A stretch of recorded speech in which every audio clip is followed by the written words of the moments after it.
Warahmatullahi wabarakatuh. Pernahkah suatu hari anda terfikir siapakah orang Melayu pertama yang memeluk agama Islam? Jawapan tersebut sebenarnya tiada, kerana kita sendiri tidak tahu siapakah orang Melayu pertama yang memeluk agama Islam. Tetapi berdasarkan rekod Cina, kita boleh tahu iaitu sekitar tahun 650 Masihi sudah ada pertempatan pedagang Islam Arab yang dipanggil sebagai Tashi di Sumatera Barat. Bila pedagang datang ke sini, mereka sebenarnya memerlukan masa selama 6 bulan menunggu pertukaran arah mata angin, sama ada mereka nak balik semula ke Arab ataupun mereka nak meneruskan perjalanan ke China.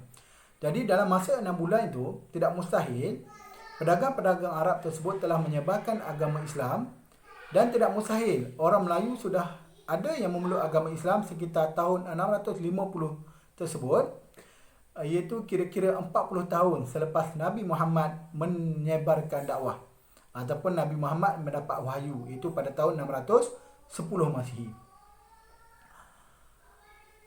Sebabnya kenapa saya berkata demikian, kerana kerajaan Melayu ni walaupun majoriti mereka beragama Buddha, terutamanya kerajaan dekat Sriwijaya yang besar itu, kerajaan Melayu yang besar, tetapi mereka begitu terbuka dengan agama-agama lain. Maksud dia, walaupun mereka menjalankan agama Buddha sebagai agama rasmi, tetapi sesiapa sahaja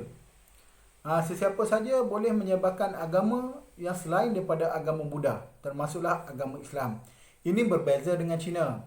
Kalau kita tengok Al-Mas'udi, seorang pelayar Islam sekitar abad yang ke-9, dia mengatakan pada abad ke-9 tersebut ada lebih kurang 200,000 pedagang asing dekat Kangfu ataupun Canton, China, yang majoritinya adalah orang Islam. Okey, maksud dia lebih 100,000 pedagang Islam berdagang dekat Canton, China pada abad yang ke-9.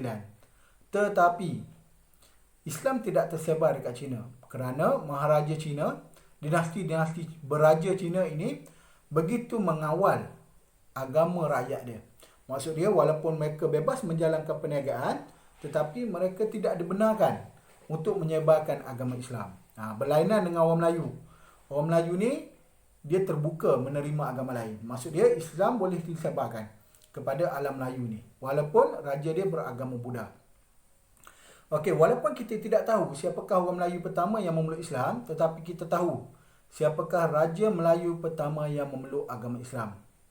Okey, raja tersebut ialah raja kedua kerajaan Melayu Sriwijaya, iaitu Raja Sri Indrawarman. Okey, kerajaan Melayu Sriwijaya ni adalah kerajaan Melayu yang berpusat di Palembang, yang diasaskan oleh Dapunta Hyang Srijayanasa pada tahun 685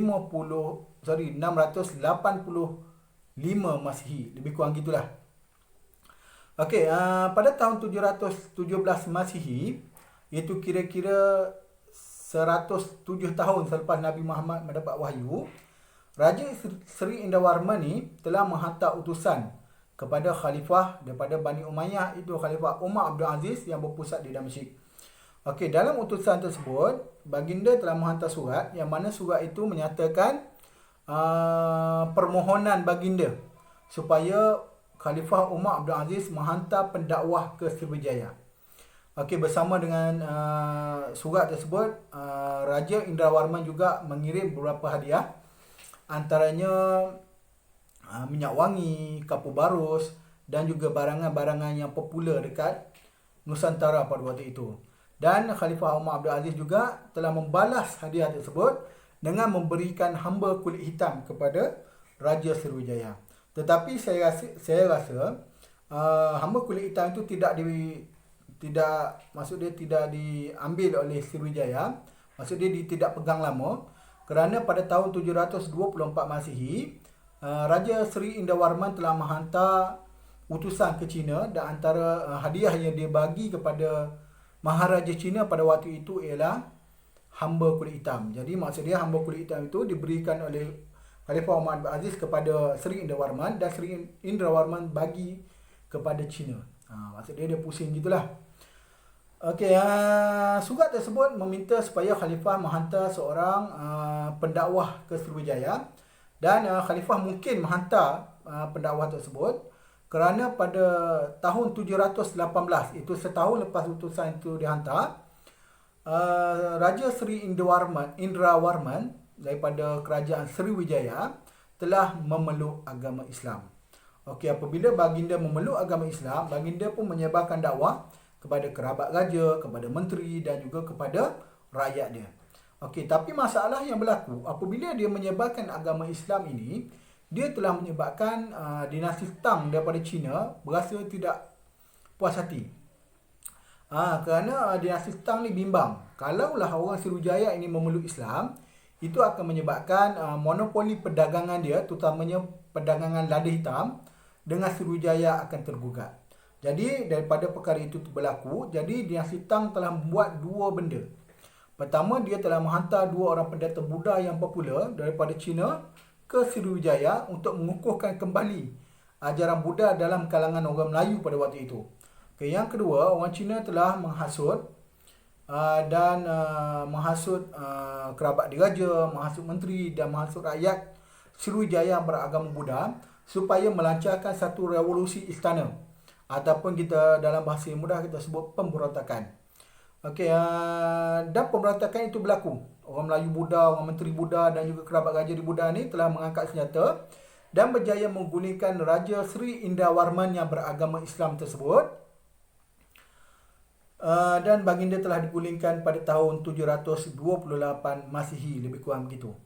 Okey, dan baginda sendiri terbunuh pada tahun tersebut, dan kerabat raja yang memeluk agama Islam, rakyat yang memeluk agama Islam tersebut telah melarikan diri kebanyakannya ke Minangkabau. Okey, jadi ke Minangkabau dan menyebarkan dakwah Islam ke sanalah. Okey, apabila baginda mati, apabila baginda mangkat, Raja Sri Indrawarman itu mangkat, baginda telah digantikan dengan seorang pemerintah Buddha. Pemerintah ketiga Sriwijaya iaitu Rudra Wikraman merupakan seorang yang beragama Buddha. Jadi apabila raja itu sendiri Buddha, jadi saya tidak langsung menterinya juga dilantik dalam kalangan orang Buddha, dan rakyat-rakyat dia sendiri yang sebelum ni nak masuk Islam tak jadi masuk Islam dan terus mengekalkan dalam agama Buddha. Dan perkara itu berlanjutan sehinggalah kejatuhan Sriwijaya pada abad yang ke-12 ataupun 13. Jadi sepatutnya kalaulah Raja Sri Indrawarman berjaya mengekalkan kuasa dia sebagai pemerintah Sriwijaya yang beragama Islam, tidak mustahil orang Melayu akan menerima Islam lebih awal berbanding dengan apa yang ada dalam sejarah ni lah. Okey, saya rasa setakat itu saja perkongsian untuk kali ini.